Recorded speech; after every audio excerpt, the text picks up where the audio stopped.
the reason I want to talk about Too Many Cooks for a couple reasons. All right. One, it's not like some sort of guy getting beaten up or girls fighting viral video on World Star.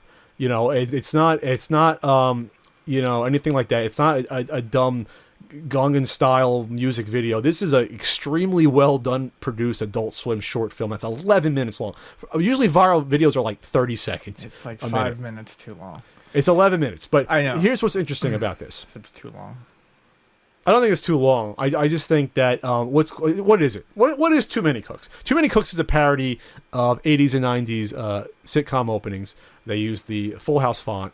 It has like the Family Matters and you know, Perfect Stranger sort of opening. The song sounds like a song that could have been there for a sitcom. Mm-hmm. It sounds like it could have been, if you plug that into a TGIF on ABC. It sounds like it could have fit.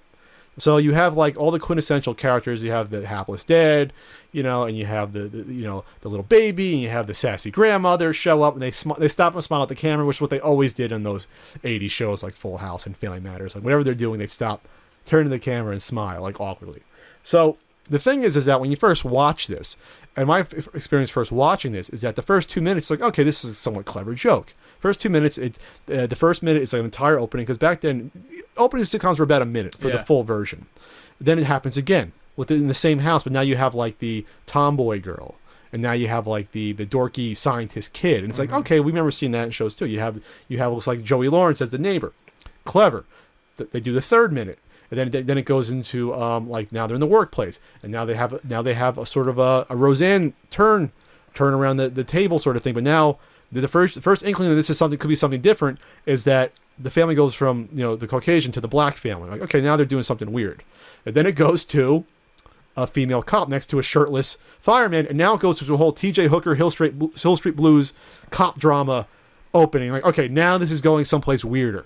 So the joke, right when the joke starts to get old, it starts to change, and then that's what I think why this has caught on is because it's not just one joke that keeps going. It goes into this weird absurdist sort of place, and it keeps getting stranger and stranger.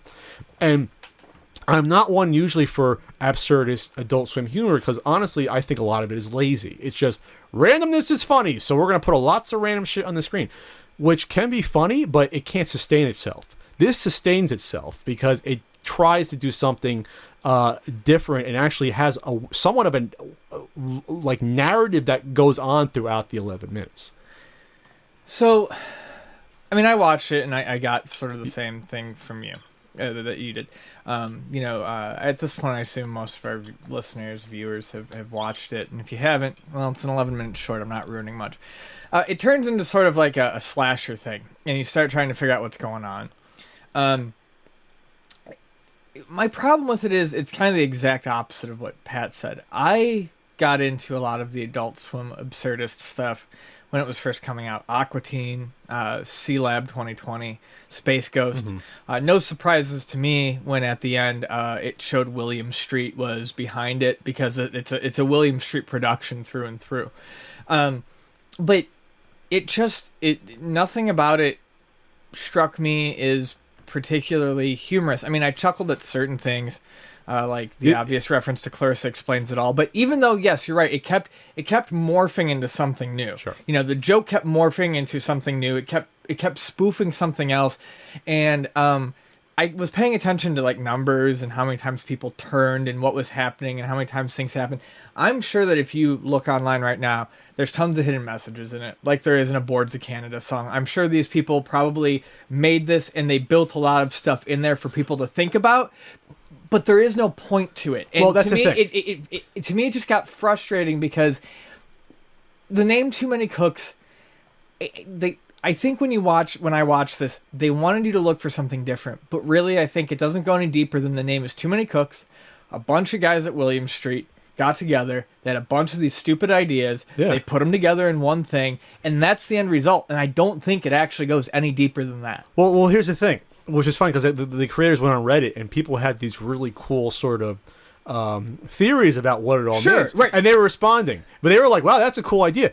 You can interpret it how you want, though, which when people write things, sometimes that happens or creates. Usually people start interpreting things that the creator didn't intend, but that doesn't make the theories any less valid. No, you can't no, apply them to that. it doesn't. Which is what makes this great, because you're doing this for a short film on YouTube, that on a video viral. People have all these weird theories about what does this mean. Does this say something about too many cooks being too many people in the creative process? Are these bad sitcoms? Is this Yes. is this the killer trying to save the creative medium of TV by killing all these bad characters? What is just when Smart pushes the button? What happens? Does he push the button or not? Is this now like Inception at the end? Like, this is, even though they didn't plan on this being like this, the fact that it's become something like this makes this something cooler than what I think was, well, it's just a dumb thing. Which, yeah, it's just a dumb thing, but there are some really weird things in there that can make it look layered. I bring it back to a music group that I think at this point people know about, but Boards of Canada is notorious for doing that with their music, hiding all sorts of stuff so that you interpret it in a billion different ways that they probably had no intention. And the music is good, but just like this, the actual film is pretty decent. All they did was bury so many hooks into it that it was impossible for people not to read into it. Sure. And I didn't find that particularly special or impressive. In fact, the things that I love about, obviously Smarf is a play on like an Alf character. Yes. He's like a weird puppet character, and the name comes from Snarf from Thundercats. By the way, Smarf is such a great looking character that I cannot picture him not being used elsewhere. I believe he has been, actually. Or will be in the future. Yeah. It's just like, and the fact that he's sort of like the savior of the day, or was he, of the whole sort of video. But no, I just think it was very enjoyable, and it's just a mind fucked. But here's the thing, though, is that was meant to be seen at like 4 a.m. in the morning, randomly. So just imagine, obviously, we with the hindsight, imagine if you were watching TV at 4 a.m. and you actually sat through that thing. What the hell was your thought? Obviously, there's weird stuff on Adult Swim, but this is just like bizarre in terms of where it goes and comes back to. I will give you that. If I had seen it in its intended place. Yeah. In my on intended, the TV, in my intended state, half asleep or just screwed up, I mean, then I definitely would have a different opinion of it. I'd be like, pretty clever of them to drop something that mindfucky at 4 a.m. when they know that either I'm suffering from insomnia or I'm on drugs. But I don't know. I guess just after days and days of people talking about it, and then watching it at work while sick, I just. The conversation we're having about it is more enjoyable than actually watching it. Well, plus, you watched it way late. I watched it in the first day when I think it only had like 10,000 views. And I was no one spoiled anything for me. I went into I know what clean. you're saying, though, but you went into it where, wow, this has been viral for and it's still viral now, over a week later, which is ridiculous for anything going by. It's still trending on Twitter like almost every day, which is insane. But I watched it. I forgot how I found it the first day, but I watched it. I was like, what is this? There's like less than 10,000 views. This must be, what is this? And then I watched it, I'm like, oh, well, this is really freaky and creeped out. But I liked it. I love the my favorite part is actually probably the whole space, like Battlestar Galactica part. Yeah, it's hysterical. I enjoyed that. And the theme song sounds like Charlie Angels if you listen closely. No, but I think it's cool. I'm not a big fan of the huge gory over the top stuff. I think that's a crutch for comedy when you just go ultra gory. I don't like when South Park does it a lot. Sometimes it's like, oh wow, how many times do you see someone getting disemboweled and it's funny? It's like, I don't like a lot of repeat humor. And the guy even said, like, when the Falcon at the start of the Dynasty / Dallas thing, the Falcon, it comes back to the turn, it does like 7 times. He said that was actually an error in the editing room at first, and they liked it and kept it. I hate humor that repeats like that. I don't. And that, to me, actually, shit like that throws off the whole tone, because up to that point, up to a certain point, these could conceivably be, like, if you looked at the first minute or so, that could have been a sitcom opening, almost verbatim. It's stuff like that actually turned me on it, and it's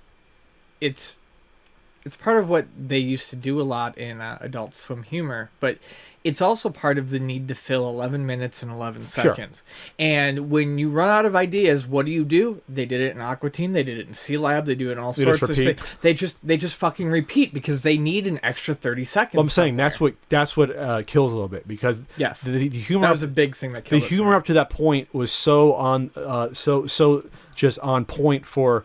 Okay, this is a cool opening. This could have been an opening. It's done so well. There's no wink or nod to the camera. It's just, that's an opening. That's an opening. Even the like Hill Street Blues cop drama, a little bit over the top, throwing the nightstick and then having the criminal smile. But that's when it starts to morph anyway. But then when you get to the Dallas part, now it's totally morphed, and now we know something's up. Right.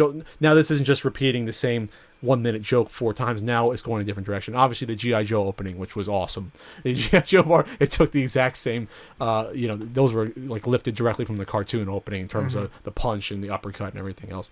But no, just check it out. Everyone's saying Smarf is great. Smarf is fantastic. I hope they had that puppet somewhere.